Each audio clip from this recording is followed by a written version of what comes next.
تمہیں اس بات پر کوئی افسوس یا حیرت نہیں ہوتی کہ ہماری جو نئی نسل ہے اس کے اور جو پرانی نسل ہے اس کے درمیان کمیونیکیشن گیپ بڑھتا جا رہا ہے، ادب، مروت، لحاظ، دید یہ ختم ہوتی جا رہی ہے؟ نہیں، کوئی افسوس نہیں۔ کیوں؟ اس لیے کہ اب تو موبائل آ گیا ہوا ہے، کمپیوٹر آ گیا ہوا ہے، بچے کا دھیان اس کی طرف ہے۔ سب سے زیادہ ادب تو بچہ کمپیوٹر کا اور موبائل کا کرتا ہے۔ کیا مطلب؟ یار آدھے سے زیادہ دن تو اس کا ان دو چیزوں کے ساتھ گزرتا ہے۔ ابا تو اس کو کبھی کبھی نظر آتا ہے کیلنڈر کے طور پہ، تو اس کا اس نے کیا ادب کرنا ہے؟ تو اس کا مطلب تمہارے خیال میں اس کی تمام تر ذمہ داری نئی نسل پر ہی عائد ہوتی ہے؟ نہیں، والدین پہ بھی عائد ہوتی ہے یار۔ والدین کو بھی یہ پتا ہونا چاہیے نا کہ بچے کو کس طرح ہینڈل کرنا ہے یا کتنا ٹائم دینا ہے، اس کو کس طرح احساس دلانا ہے کہ بیٹے میں اس گھر میں ابا لگا ہوا ہوں۔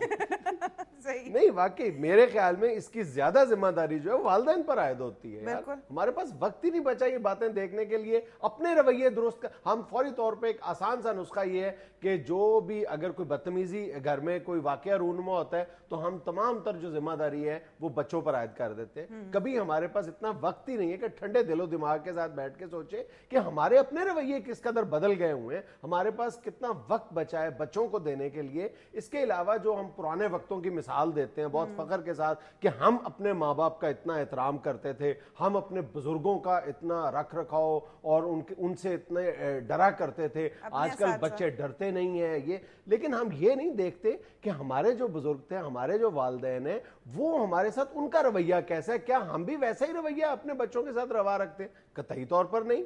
رویے چینج ہو گئے نا سر؟ رویے اس لیے چینج ہوئے ہیں کہ چیزوں کے ریٹ بڑے چینج ہو گئے۔ پہلے جو ابے تھے وہ بیچارے 1000 2000 2500 10,000 جتنا بھی کو کما کے آتا تھا مطمئن ہو کے باقی ٹائم اپنے گھر میں گزارتا تھا۔ اب تو بندہ رات کے 12 بجے بھی دکان بند کر رہا ہو تو دعا کر رہا ہوتا 15 منٹ اور بیٹھو شاید کو گاہ کی نکل آئے۔ بالکل صحیح۔ مصروفیت کے علاوہ بھی ہماری پرائرٹیز نہیں رہی یار۔ اصل میں دیکھو چھوٹی سی بات ہوتی ہے، ہم آپس میں بحث کر رہے ہیں، بڑے بحث کر رہے ہیں، یا کم از کم یہ دیکھ لو کہ دوستوں میں بیٹھ کے کوئی ناشائستہ زبان استعمال ہو رہی ہے۔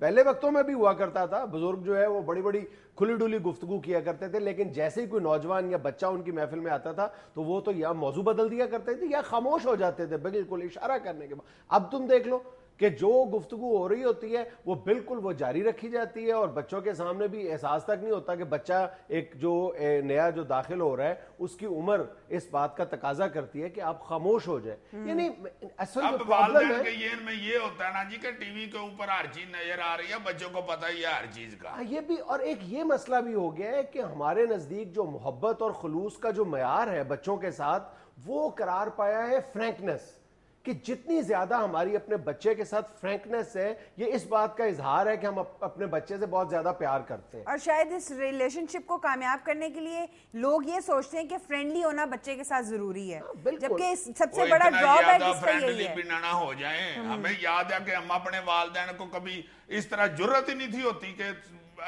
آگے ہو کے گلے مل لیں فرینک ہو کے یا ہاتھ ملا لیں فرینک ہو کے۔ اب تو بچے کارٹون دیکھ رہے ہوتے ہیں تو سارے ہاتھ ابے پہ پھینک رہے ہوتے ہیں، پاپا۔